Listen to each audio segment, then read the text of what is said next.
कहते हैं जिस किसी पर भी माता लक्ष्मी की कृपा हो जाए उसके जीवन में फिर कोई परेशानी नहीं आती।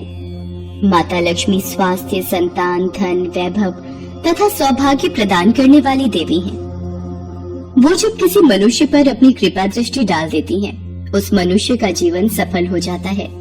ऐसी ही एक पौराणिक कथा के अनुसार माता लक्ष्मी ने नौकरानी बनकर एक माली के घर में बरकत की और उसके परिवार को खुशियों से भर दिया। एक बार की बात है, भगवान विष्णु का मन शेषनाग पर बैठे बैठे बहुत उदास हो रहा था। उन्हें धरती पर घूमने की इच्छा हुई और वो अपनी यात्रा की तैयारी में लग गए। स्वामी को तैयार होता देखकर लक्ष्मी माता ने भगवान विष्णु से पूछा, अरे स्वामी, आज सुबह सुबह तैयार होकर कहाँ जाने की तैयारी में हो? देवी लक्ष्मी, पता नहीं मन कुछ उदास है, इसलिए मैं धरती लोक पर भ्रमण करने जा रहा हूँ। हे देव, आप धरती पर भ्रमण के लिए जाएंगे तो आपके बिना मेरा मन भी नहीं लगेगा। क्या मैं भी आपके साथ धरती लोक पर भ्रमण के लिए चल सकती हूँ? ठीक है देवी लक्ष्मी, पर उसके लिए तुम्हें मेरी एक शर्त माननी होगी। तुम धरती पर पहुंचकर उत्तर दिशा की ओर नहीं देखोगी। ठीक है स्वामी, मैं धरती पर पहुंचकर उत्तर दिशा में नहीं देखूंगी। मुझे आपकी शर्त मंजूर है। भगवान विष्णु की इस शर्त से माता लक्ष्मी सहमत हो गई और प्रातःकाल होते ही माता लक्ष्मी और भगवान विष्णु धरती पर पहुँचे। उसी समय सूर्य उदय हुआ था। रात बरसात होकर हटी थी। चारों ओर हरियाली ही हरियाली थी। धरती की सुंदरता को देखकर माता लक्ष्मी अत्यंत प्रसन्नचित हुई और भगवान विष्णु को दिया वचन भूल गई। माता लक्ष्मी धरती को देखती देखती कब उत्तर दिशा की ओर देखने लगी, उन्हें पता ही नहीं चला। धरती का वातावरण देखने में कितना मनमोहक है और वो फूलों से भरा खेत। ये तो कितने सुंदर फूलों से सजा हुआ है। मैं ये फूल यदि तोड़ लूं? उत्तर दिशा में माता लक्ष्मी को एक बहुत ही सुंदर फूलों का खेत नजर आया और उसी तरफ से खुशबू के साथ बहुत ही सुंदर सुंदर फूल खिले थे। ये एक फूलों भरा हुआ खेत था। माता लक्ष्मी बिना सोचे समझे उस खेत में चली गई और एक सुंदर सा फूल तोड़ कर ले आई। जब माता लक्ष्मी भगवान विष्णु के पास वापस आई तो भगवान विष्णु की आंखों में आंसू थे। ये देखिए स्वामी, कितना सुंदर फूल है। अरे स्वामी, आपकी आंखों में ये आंसू क्या हुआ? स्वामी, क्या मुझसे कोई गलती हुई है? बताइए स्वामी। देवी लक्ष्मी, आप मेरा वचन याद नहीं रख पाई। शर्त के अनुसार आपको उत्तर दिशा में नहीं देखना था और साथ ही साथ आपको ये भी सोचना था कि किसी की कोई भी वस्तु को कभी भी किसी से बिना पूछे नहीं लेना चाहिए। स्वामी, मुझसे भूल हो गई, मुझे क्षमा कर दीजिए। देवी लक्ष्मी, आपने जो भूल की है उसकी सजा आपको जरूर मिलेगी। जिस माली के खेत से आपने बिना पूछे फल तोड़े हैं, ये भी एक प्रकार की चोरी है। इसलिए देवी लक्ष्मी, आप 3 वर्ष तक माली के घर में रहेंगी। इसके बाद मैं स्वयं आपको वैकुंठ वापस बुलाऊंगा। जैसी आपकी आज्ञा स्वामी। माता लक्ष्मी ने चुपचाप सिर झुकाकर वचन स्वीकार किया और भगवान विष्णु वैकुंठ लौट गए। माता लक्ष्मी ने एक गरीब लड़की का रूप धारण कर लिया। खेत के मालिक का नाम माधव था।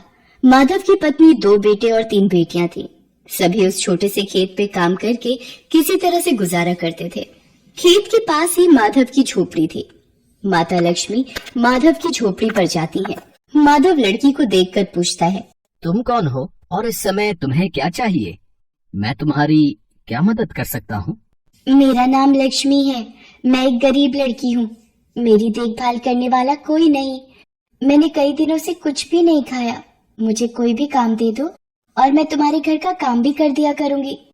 बस मुझे अपने घर में एक कोने में आसरा दे दो। माधव बहुत ही अच्छे दिल का आदमी था। उसे लड़की पर दया आ गई। वो लड़की से बोला, देखो बिटिया, मैं तो बहुत ही गरीब माली हूँ। मेरी कमाई से मेरे घर का खर्च बड़ी मुश्किल से चलता है। लेकिन अगर मेरी 3 की जगह 4 बेटियां होती तो भी मैंने ही गुजारा करना था। जैसा रूखा सूखा हम खाते हैं वही खिला सकता हूँ। यदि तुम मेरे यहाँ यही रूखा सूखा खाकर खुश रह सकती हो तो अंदर आ जाओ। आपने मुझे अपनी झोपड़ी में शरण दी। आपका बहुत बहुत शुक्रिया। माता लक्ष्मी 3 साल माधव के घर पर नौकरानी बनकर रही। जिस दिन माता लक्ष्मी माधव के घर आई थी, उसी दिन से ही माधव को इतनी आमदनी हुई कि उसने एक गाय खरीद ली। अजी, ये नई गाय खरीद लाए, ये तो बहुत अच्छा हुआ। आज तुम्हारी आमदनी बहुत अच्छी हुई। सरला, सब माता लक्ष्मी की दया है। माधव, मैंने कोई चमत्कार नहीं किया, ये सब तुम्हारे दयालु स्वभाव का ही फल है जो आज तुम्हें प्राप्त हुआ है। तुमने तो मुझे एक गरीब लड़की समझकर अपने घर में शरण दी है। धीरे धीरे माधव की आमदनी अच्छी हो गई। उसने जमीनें खरीद ली और फिर एक बड़ा पक्का घर भी बनवा लिया। सारी सुख समृद्धि, गहने, कपड़े, जेवर, सब कुछ अब माधव और उसके परिवार के पास था। लक्ष्मी माधव के घर और खेत में काम करती रहती थी। एक दिन माधव ने सोचा, मुझे ये सब इस लड़की लक्ष्मी के आने के बाद मिला है। जब से ये मेरे घर आई है, मेरी किस्मत ही बदल गई है। माधव लक्ष्मी के बारे में सोच में ही था कि एक दिन जब वो अपने खेत से काम खत्म करके घर आया तो अपने घर के सामने द्वार पर एक देवी स्वरूप गहनों से सजी एक लड़की को देखकर हैरान रह गया। उसने ध्यान से देखा। अरे, ये तो मेरी मुंह बोली बेटी यानी लक्ष्मी है क्या? ये तो साक्षात माता लक्ष्मी है। सरला, सरला, बच्चों के साथ बाहर आओ। माता लक्ष्मी स्वयं हमारे द्वार पर आई है। माधव का पूरा परिवार बाहर आ गया। सब हैरान होकर माता लक्ष्मी को देख रहे थे। माता लक्ष्मी, हमें माफ करना। हमने अनजाने में आपसे अपने घर और खेत का काम करवाया। माता, हम आपको पहचान नहीं पाए। हमसे ये कैसा अपराध हो गया। माता, हम सबको क्षमा कर दो। माधव, तुम बहुत ही नेक दिल और दयालु व्यक्ति हो। तुमने मुझे आश्रय दिया, 3 साल तक अपनी बेटी की तरह रखा। इसके बदले मैं तुम्हें वरदान देती हूँ कि तुम्हारे पास कभी भी खुशियों की और धन की कमी नहीं रहेगी। तुम्हें सारे सुख मिलेंगे जिसके तुम हकदार हो। माधव को और उसके परिवार को आशीर्वाद देकर माता लक्ष्मी अपने स्वामी भगवान विष्णु के द्वारा भेजे रथ में बैठकर बैकुंठ चली जाती है। माधव और उसका परिवार हाथ जोड़कर माता लक्ष्मी का गुणगान करता है। संतोषी की मां के गुजर जाने के बाद उसके पिता ने दूसरी शादी कर ली, पर संतोषी की दूसरी मां गायत्री कड़वे स्वभाव की थी। उसे संतोषी एक आंख नहीं भाती थी। एक बार जब देखो तब पूजा पाठ में लगी रहती है, जैसे भगवान गणेश तेरी ही सुनने को बैठे हैं और घर के काम मैं कर लूंगी। तुझे तो कोई चिंता ही नहीं है और तुमने बस एक गणेश की मूर्ति लाकर रख दी है और लगा दिया बेटी को पूजा पाठ में, जिससे घर के कामों से बच जाए। गायत्री, अगर संतोषी भगवान गणेश की पूजा करे तो उसमें क्या दोष? भगवान गणेश की पूजा करने से मन को शांति और सुख मिलता है। तुम भी इनका नाम लिया करो। मेरे पास और भी काम होते हैं, खाली नहीं हूँ जो तुम दोनों के साथ अपना समय खराब करूं। संतोषी बिटिया, ला मोदक का प्रसाद दे दे। मैं दुकान होकर आता हूँ। ये लो बाबा, मोदक का प्रसाद। संतोषी भगवान गणेश की बहुत पूजा करती थी और जब कभी वो दुखी होती तो उन्हीं से अपना हाल कहती। हे गणेश जी, माँ मुझसे इतना बुरा व्यवहार क्यों करती हैं? वो पूनम से तो बहुत प्यार से बात करती हैं, पर मुझे डांटती रहती हैं। पूनम गायत्री की अपनी बेटी थी और संतोषी सौतेली। ये भेदभाव हमेशा से ही गायत्री दोनों में करती थी। गणेश चतुर्थी के दिन आने वाले थे।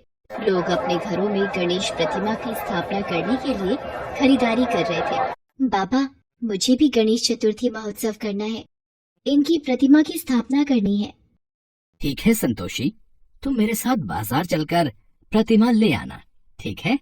संतोषी खुश हो जाती है और भानु प्रकाश के साथ भगवान गणपति की प्रतिमा ले आती है। अगले दिन, ये देखो बाबा, भगवान गणेश की प्रतिमा कितनी सुंदर है। हाँ बेटिया, प्रतिमा सच में बहुत सुंदर है। अब 10 दिन तक इनकी खूब सेवा करना, फिर हम धूमधाम से गणपति विसर्जन को जाएंगे। बाबा, मैं भी चलूंगी गणपति विसर्जन में। कोई जरूरत नहीं है किसी विसर्जन में जाने की, न मैं जाऊंगी न तू। मैं भी देखती हूँ तू गणपति विसर्जन कैसे करती है। संतोषी भगवान गणेश की प्रतिमा को भोग लगाती और पूजा आरती करके भोजन ग्रहण करती। एक सुबह, गणपति की प्रतिमा कहाँ गई? बाबा, मेरे गणेश की प्रतिमा यहाँ नहीं है, स्थान खाली है। बाबा, मेरे गजानन कहाँ गए? रो मत संतोषी, ऐसे प्रतिमा कहीं नहीं जाएगी। रुक, मैं देखता हूँ। गायत्री, पूनम ने यहाँ गणेश जी की प्रतिमा रखी थी, पर अब नहीं है। मुझे क्या पता कहाँ गई, मैं ये सब देखती रही तो हो गए काम। बाबा, अब कल हम किसका विसर्जन करेंगे? बाबा, लगता है मेरे से कोई अपराध हुआ है जो गणपति नाराज होकर चले गए। लौट आओ भगवान, मेरे से यूं रूठ कर मत जाओ। संतोषी बहुत रोती है। भूखी प्यासी वो वहीं बैठी रहती है। भानु प्रकाश उसे बहुत उठाने की कोशिश करता है, पर वो उस स्थान से उठने के लिए मना कर देती है। तभी उसे स्वप्न आता है।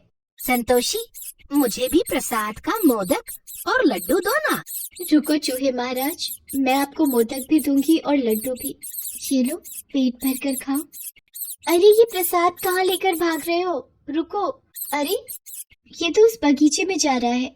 संतोषी का सपना टूट जाता है। वो बगीचे की ओर जाती है और मिट्टी खोदने लगती है। संतोषी, क्या हुआ बेटी? वहाँ मिट्टी क्यों खोद रही हो? बाबा, चूहा प्रसाद के मोदक और लड्डू लेकर यहाँ मिट्टी में चला गया, उसे निकाल रही हूँ।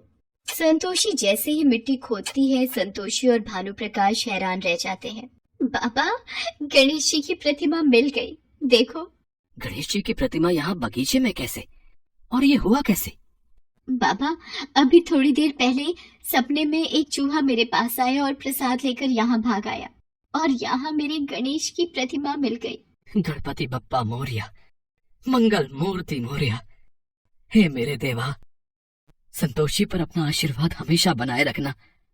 अगले दिन संतोषी और भानु प्रकाश श्रद्धा भाव से गणपति विसर्जन करते हैं। जब वो घर वापस आते हैं, हे भगवान, मेरे पेट का दर्द नहीं जा रहा। जानलेवा दर्द है, कोई कुछ करो। गायत्री, डॉक्टर ने जो दवाई दी है वो तुमने खा ली है ना? अब आराम आ जाएगा तुम्हें। गायत्री का पेट दर्द बंद ही नहीं हो रहा था। सुनो जी, दर्द ठीक नहीं हो रहा, कुछ करो। भानु प्रकाश पास के हॉस्पिटल में भी दिखा कर आता है, पर सारी रिपोर्ट्स ठीक थी। गायत्री की बीमारी कोई समझ ही नहीं पा रहा था। दर्द से मेरी जान निकल रही है, मेरा दर्द बर्दाश्त के बाहर हो रहा है, मैं मर जाऊंगी जी। गायत्री, सब जगह तो दिखा दिया है, मैं क्या करूं? रिपोर्ट भी तुम्हारी कुछ नहीं कह रही। माँ, ये गणपति विसर्जन के प्रसाद का मोदक खा लो, पेट का दर्द ठीक हो जाएगा। इतने बड़े बड़े डॉक्टर देख चुके हैं, दवाइयाँ ठीक नहीं कर पाई और तू ये मोदक दे रही है। गायत्री, अगर संतोषी कह रही है तो थोड़ा मुंह लगा लो प्रसाद। गायत्री जैसे ही मोदक का टुकड़ा मुंह में लेती है, उसके पेट का दर्द बिल्कुल ठीक हो जाता है। ये कैसे हो सकता है? मेरे पेट का दर्द गायब हो गया। मैंने कभी भी भगवान गणेश पर विश्वास नहीं किया, पर आज उनके नाम का प्रसाद खाकर मैं ठीक हो गई, और मैंने उन्हीं गणेश भगवान की प्रतिमा को घर के बाहर मिट्टी में छुपा दिया ताकि संतोषी पूजा न कर पाए, और आज इसी के हाथों से प्रसाद खाकर मैं ठीक हो गई। गायत्री, तुमने हमेशा संतोषी को अपने से दूर रखा। तुमने गणपति महाराज की प्रतिमा को उनके स्थान से उठाकर मिट्टी में दबा दिया। शायद भगवान ने इसी बात का तुम्हें सबक दिया है कि कभी भी किसी के साथ बुरा बर्ताव मत करो। संतोषी गणेश की भक्त है, इसके हाथों तो पानी भी अमृत बन जाता है। संतोषी बिटिया, इधर आ मेरे पास, अपनी माँ को माफ कर दे। गायत्री संतोषी को गले से लगा लेती है। भानु प्रकाश और पूनम भी ये देखकर बहुत खुश होते हैं। गायत्री को अपनी गलती का एहसास होता है। सब मिलकर गणेश जी की पूजा करते हैं। गणेश चतुर्थी के उत्सव पर गणेश संतोषी के जीवन में खुशियां बिखेर जाते हैं। संतोषी की गणेश भक्ति का फल उसे प्राप्त हो जाता है। उम्मीद करते हैं आपको ये कहानी पसंद आई होगी। अगर आपने हमारे चैनल को अभी भी सब्सक्राइब नहीं किया है तो चैनल को सब्सक्राइब करें, बेल आइकन पे क्लिक करें, जिससे हमारी आने वाली वीडियो सबसे पहले आपको मिल सके। तो मिलते हैं ऐसे ही नई कहानी के साथ नेक्स्ट वीडियो में। आप सभी को राधे राधे। नमस्कार दोस्तों, आपका स्वागत है हमारे चैनल। जैसा कि हम सभी जानते हैं कि शनिदेव को न्याय का देवता कहा जाता है। सूर्य पुत्र शनिदेव को खुश करने के लिए हम सभी बहुत सारे उपाय करते हैं। ऐसा माना जाता है कि शनिदेव के प्रकोप से व्यक्ति के बुरे दिन आने शुरू हो जाते हैं, लेकिन क्या आप जानते हैं कि शनिदेव हनुमान जी के भक्तों को कभी नहीं सताते? अब मैं आपको इसकी वजह बताती हूँ। दोस्तों, जब रावण के पुत्र मेघनाद का जन्म हुआ था, उस समय आकाश में शनिदेव का बहुत प्रभाव था और शनि ग्रह के इसी प्रभाव के कारण मेघनाद के अमर होने का योग तो खत्म ही हो गया था। यह बात जानकर रावण को गुस्सा आ गया। रावण बहुत बड़ा योगी था। गुस्से से भरे रावण ने अपने योग के बल पर शनिदेव को लंका में कैद कर लिया। त्रेता युग में जब माँ सीता को श्री राम के द्वारा भेजी हुई अंगूठी देने के लिए हनुमान जी लंका गए, तो वहाँ उन्होंने शनिदेव को एक बंधक के रूप में कैद हुए देखा। हनुमान जी उन्हें वहाँ देखकर हैरान हो गए और उनसे इसका कारण पूछा। शनिदेव ने उन्हें बताया, मैं शनिदेव हूँ। रावण ने अपने योग बल से मुझे कैद कर रखा है। शनिदेव ने हनुमान जी से तब उन्हें छुड़ाने का आग्रह किया। इसके बाद जब हनुमान जी ने शनिदेव को रावण से मुक्ति दिला दी, तो इस पर शनिदेव ने खुश होकर हनुमान जी से वर मांगने को कहा। तब हनुमान जी ने कहा कि कलयुग में जो भी मेरा भक्त होगा और मेरी आराधना करेगा, आप उसे कभी भी अशुभ फल नहीं देंगे। तभी से शनिवार को हनुमान जी की भी पूजा की जाती है और सभी हनुमान भक्तों पर शनिदेव की कृपा बनी रहती है। कहा जाता है कि लंका से प्रस्थान करते वक्त शनिदेव ने लंका की तरफ अपनी वक्र दृष्टि डाली थी, जिसी का कारण था कि रावण और उसके पूरे कुल का अंत में नाश हो गया। इसके अलावा एक और रोचक कथा भी है। एक बार हनुमान जी अपने प्रभु श्री राम का स्मरण कर रहे थे। उस वक्त शनिदेव वहां आ गए और कहने लगे कि अब कलयुग प्रारंभ हो गया है। इस युग में आपका शरीर दुर्बल है और मेरा शरीर बलवान हो गया है और अब मैं आपके शरीर पर साढ़े साथी बनकर आ रहा हूँ। शनिदेव को बिल्कुल एहसास नहीं था कि हनुमान रघुवीर के परम भक्त थे और उनके शरीर पर किसी प्रकार की दशा का कोई भी प्रभाव नहीं पड़ सकता। हनुमान जी ने शनिदेव से कहा कि आप मुझे मेरे प्रभु श्री राम का स्मरण करने दें। मेरे शरीर और मेरी आत्मा पर मेरे प्रभु श्री राम के अलावा और कोई नहीं आ सकता। मेरे शरीर और मेरी आत्मा पर प्रभु श्री राम का ही वास है। मगर शनिदेव नहीं माने। उन्होंने कहा, पूरी सृष्टि पर मेरी दृष्टि है और आप इससे दूर नहीं रह सकते। जब शनिदेव नहीं माने तो हनुमान जी ने कहा कि आप मेरे शरीर पर कहाँ बैठना चाहते हैं। तब शनिदेव ने बहुत ही गर्व के साथ कहा कि मैं पहले 2.5 वर्ष मस्तक पे बैठकर बुद्धि को विचलित करता हूँ। अगले 2.5 वर्ष हृदय में बैठकर मैं इंसान को रोगी बना देता हूँ और आखिरी के 2.5 वर्ष मैं पैरों में रहकर उसे भटकाता रहता हूँ। और शनिदेव नहीं माने और आकर हनुमान जी के सिर पर बैठ गए। तो हनुमान जी ने अपने सिर पर एक पर्वत रख लिया। यह देखकर शनिदेव घबरा गए और उन्होंने कहा कि हनुमान जी, ये आप क्या कर रहे हैं? हनुमान जी ने जवाब दिया कि मैं अपनी खुजली मिटा रहा हूँ। यह कहकर हनुमान जी ने एक और पर्वत अपने सिर पर रख लिया। तो शनिदेव ने कहा, आप इसे उतारिए, मैं आपकी बात मानने को तैयार हूँ। मगर हनुमान जी ने एक और पर्वत अपने सिर पर रख लिया। अब शनिदेव घबरा गए और बोले, मैं कभी आपके करीब भी नहीं आऊंगा। तब हनुमान जी ने एक और पत्थर अपने सिर पर रख लिया अब शनिदेव को कुछ नहीं समझ आ रहा था। वह हनुमान जी से बोले कि मैं ना तो कभी आपको परेशान करूंगा और ना कभी भी मैं आपके भक्तों को परेशान करूंगा। दोस्तों, यही है वजह कि हनुमान जी के भक्तों को शनिदेव कभी परेशान नहीं करते। दोस्तों, अगर आप सभी भी हनुमान जी की आराधना करेंगे तो आप सभी को भी शनिदेव के प्रकोप से डरने की जरूरत नहीं। शनिदेव अपनी कृपा आप पर बनाए रखेंगे। जय शनिदेव, जय हनुमान। दोस्तों, ऐसी और नई और रोचक जानकारियों के लिए हमारे चैनल को तुरंत सब्सक्राइब करें। धन्यवाद।